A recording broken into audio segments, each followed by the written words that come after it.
What I would like to do today is really give you a sense of our programs in citizenship and public affairs, which is our philanthropic arm of the company, and focus particularly on our technology offerings and the work that we do in community from a grants and program point of view. But our overall work in the field in citizenship is really divided into 4 areas. We work on employee engagement. We have a disaster relief program. We also focus on our Youth Spark initiative, which I'll talk more about.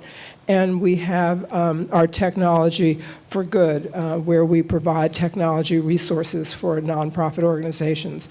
I don't think in this room or any other probably on the planet I have to give you any context for the philanthropy of Microsoft and our founder, Bill Gates.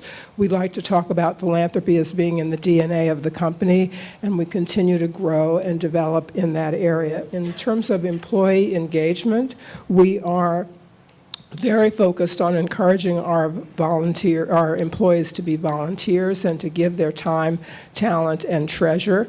And we allow them to do that in many ways. So everybody at Microsoft can actually be a philanthropist.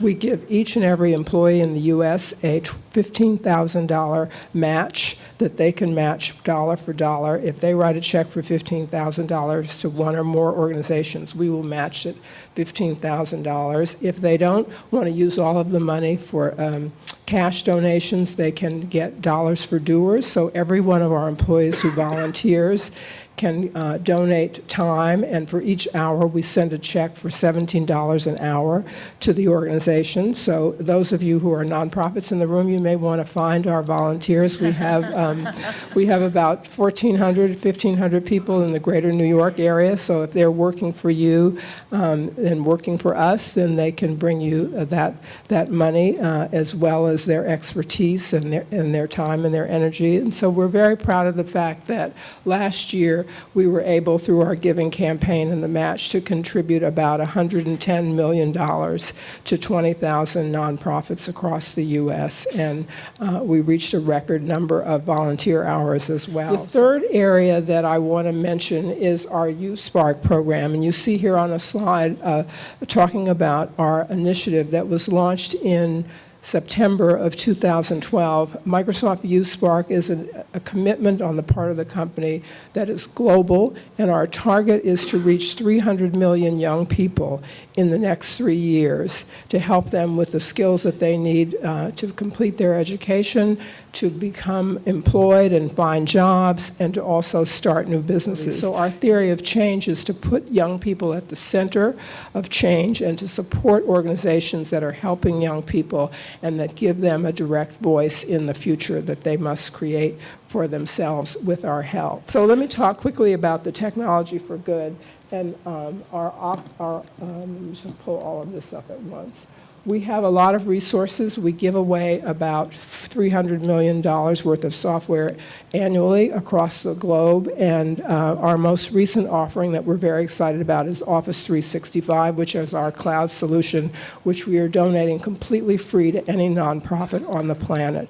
So I would encourage you, if you are a nonprofit or if you're a volunteer or working with a nonprofit, to reach out and look at our website, where you can find microsoft.com/nonprofit. You can read much more about how you can get onto Office 365. It's very simple.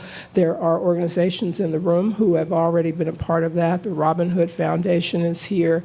WNYC Radio is about to adopt the Office 365 model. There are many others. We also give other software available through TechSoup and through N10, and we encourage nonprofits to take advantage of these resources to improve productivity and effectiveness.